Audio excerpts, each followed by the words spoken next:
السلام علیکم ورحمۃ اللہ وبرکاتہ۔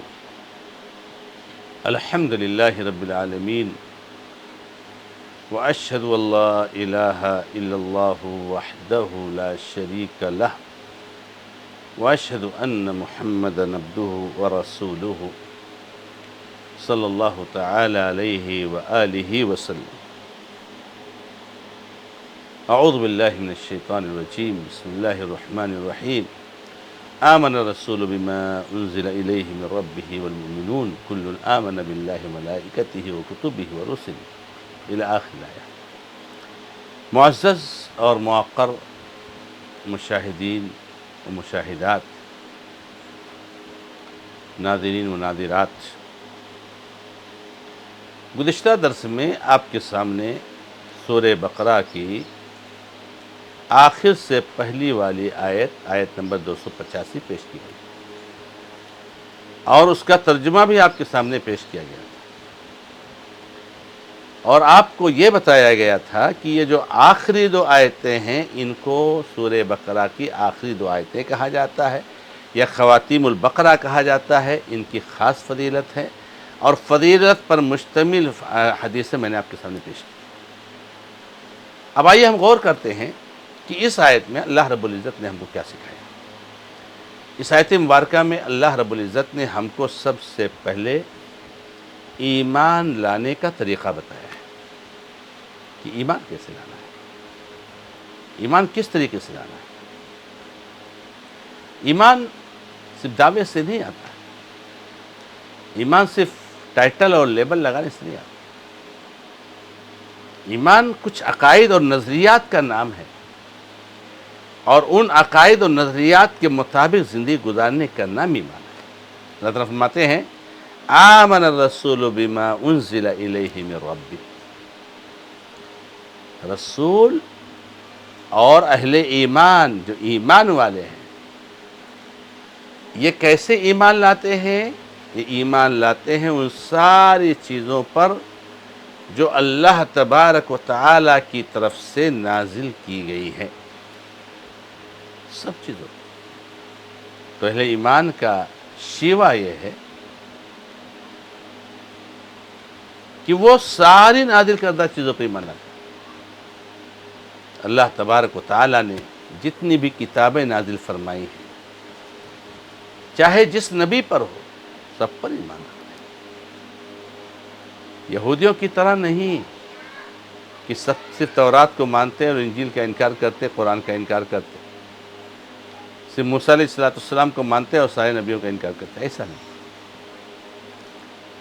جو کچھ بھی اللہ کی طرف سے نازل کیا گیا ہے، دیکھیے اللہ کے نبی علیہ السلام نے ہم کو کیا طریقہ سکھایا ہے ایمان لانے کا، کہ ہم ایمان لائیں جو نبی صلی اللہ علیہ وسلم پر نازل کیا گیا، جو موسیٰ علیہ السلام پر نازل کیا گیا، جو عیسیٰ علیہ السلام پر نازل کیا گیا، جو ابراہیم علیہ السلام پر نازل کیا گیا، جو یہ موسیٰ علیہ السلام کے صحیفے ہیں، جو داؤد علیہ السلام پر زبور نازل کی گئی، سب پر ایمان لاتے ہیں۔ جس نبی پر جو بھی آسمانی ہدایت، آسمانی کتاب نازل کی گئی، ہم سب پر ایمان لاتے ہیں۔ کسی نبی سے ہمیں کوئی چڑ نہیں۔ اللہ نے کوئی چیز کسی نبی پر نازل کی ہو، ہم میں اس سے بیر نہیں، بلکہ ہم اس پہ ایمان لاتے ہیں، اس پر یقین رکھتے ہیں، اس کا احترام کرتے ہیں، اس کی تعظیم کرتے ہیں۔ تو ایسا نہیں ہے کہ اللہ تبارک و تعالیٰ کی کچھ نازل کردہ چیزوں پر ایمان لائے، کچھ پر نہ ایمان لائے۔ ایک اہم چیز کی طرف توجہ دینے کی ضرورت ہے کہ اگر آپ اللہ تبارک و تعالیٰ کے کچھ چیزوں پر جو نازل کی گئی ایمان لاتے ہیں اور کچھ پر نہیں، تو یاد رکھیے کہ آپ ساری چیزوں کے انکار کرنے والے ہیں۔ کوئی آدمی قرآن کو مانتا ہے، تورات کو نہیں مانتا ہے، انجیل کو نہیں مانتا ہے کہ اللہ تعالیٰ کی طرف سے نازل کردہ کتاب ہے، قرآن کا بھی منکر ہے۔ کیوں؟ قرآن ہی تو بتایا ہے کہ اللہ نے موسیٰ علیہ السلام پر تورات نازل فرمائی، عیسیٰ علیہ السلام پر انجیل نازل فرمائی، داؤد علیہ السلام پر زبور نازل فرمائی، آتینaa داؤد زبورا۔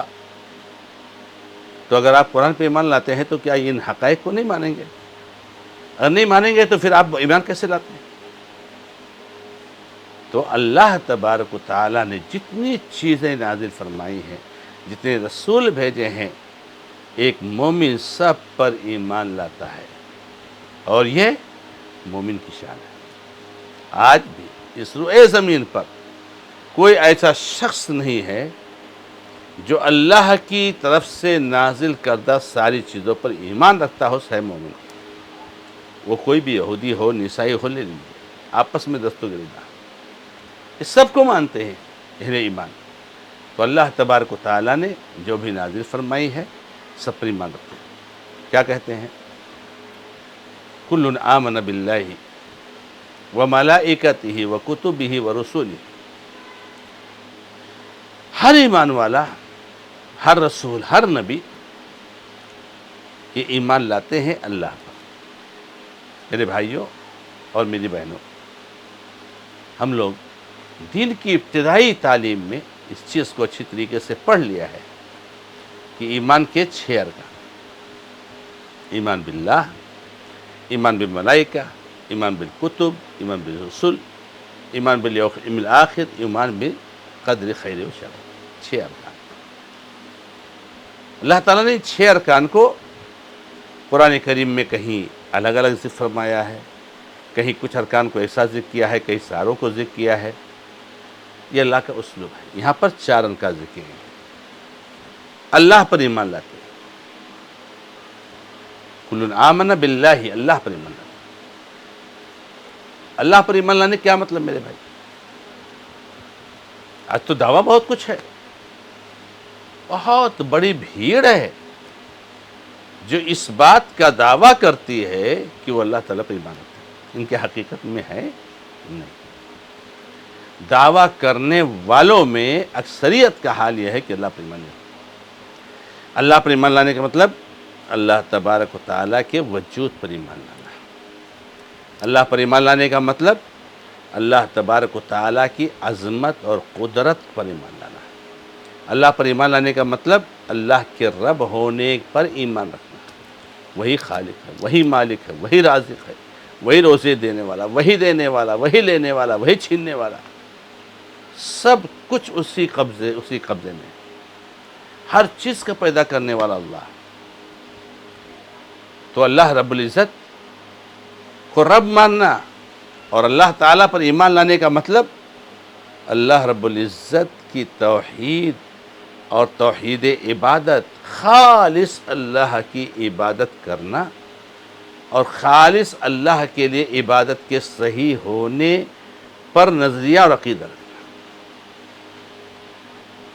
توحید الوہیت، دعا اللہ سے کی جائے گی، مدد اللہ سے طلب کیا جائے گا، حاجت روائی اللہ سے کی ہوگی، مشکل کشائی اللہ سے کی ہوگی، شفا اللہ سے طلب کیا جائے گا، اولاد اللہ سے طلب کی جائے گی، روزی روٹی اللہ سے طلب کی جائے گی، جاب ملازمت اللہ سے طلب کیا جائے گا، پریشانی مصیبت میں مخرج اللہ رب العزت سے طلب کی جائے گی۔ اگر آپ نے اللہ رب العزت کے علاوہ کسی اور کے لیے ان چیزوں کو پھیر دیا، آپ نے اللہ کو نہیں مانا، آپ کا اللہ پر ایمان نہیں ہے میرے بھائی۔ تو اللہ تبارک تعالیٰ کی توحید الوہیت بھی مانا، اور اللہ پر ایمان لانے کے مطلب توحید اسماء و صفات، اللہ تعالیٰ کی جو اسماء ہیں، اللہ کی جو صفات ہیں، اللہ نے جو فرمایا وَلِلَّهِ الْأَسْمَاءُ الْحُسْنَى فَادْعُوهُ بِهَا، اللہ کے پیارے پیارے نام ہیں، اللہ کو ناموں سے پکارو، اچھے اچھے نام ہیں، ان ناموں پر ایمان رکھو، ان ناموں کو یاد کرو، ان کے معنی مطلب کو سمجھو، ان کے تقاضے کے مطابق زندگی گزارو۔ تو اللہ تبارک و تعالیٰ کے اسماء اور اللہ رب العزت کی صفات، اللہ تعالیٰ کا چہرہ ہے، ید ہے، وجہ ہے، ہاتھ ہے، ید ہے، قدم ہے، ساق، اللہ تبارک و تعالیٰ دیکھتا ہے، سنتا ہے، صفات ذاتیہ، صفات فعلیہ، سب پر ایمان رکھنا، نہ کسی کی تعویل کرنا، نہ کسی کا انکار کرنا، نہ کسی کی تشبیہ کرنا دینا، نہ کسی کی مثال بیان کرنا۔ لیس کمثلہ شیء وہو السمیع البصیر، اس کے جیسے کوئی چیز نہیں ہے، وہ سننے والا بھی ہے، دیکھنے والا بھی۔ تو اللہ تبارک و تعالیٰ پر ایمان لانے کا یہ مطلب ہوتا ہے۔ کہ اللہ تعالیٰ کے وجود کو تسلیم کریں، اللہ تعالیٰ کو رب مانیں، اللہ تعالیٰ کے لیے توحید خالص کو اختیار کریں، اللہ کے اسم و صفات پہ ایمان رکھیں. یہ ہوتا ہے، یہ معنی ہے ایمان باللہ. تو اللہ تعالیٰ نے یہاں پر ایمان کا پہلا رکن سے فرمایا ہے کہ جو اللہ تبارک و تعالیٰ پر ایمان رکھے. اللہ تعالیٰ پر اگر ایمان سے درست نہیں ہے تو میرے بھائی آپ بے ایمان ہیں، آپ کے اندر ایمان نہیں ہے. اور ہر وہ شخص کا حشر وہی ہوگا، انجام وہی ہوگا جو اللہ رب العزت پر ایمان لانے والوں کا انجام ہے. چاہے اس کا نام محمد احمد ہو، چاہے کسی غیر مسلم کا نام ہو، اللہ رب العزت پر ایمان نہیں رکھتے ہیں، کما حق ہو جیسے چاہیے، منمانی ایمان رکھتے ہیں، تو اس کا حشر، اس کا انجام یہ بہت خطرناک ہونے والا ہے. تو اللہ تبارک و تعالیٰ پر ایمان رکھنا ایمان کا پہلا رکن ہے.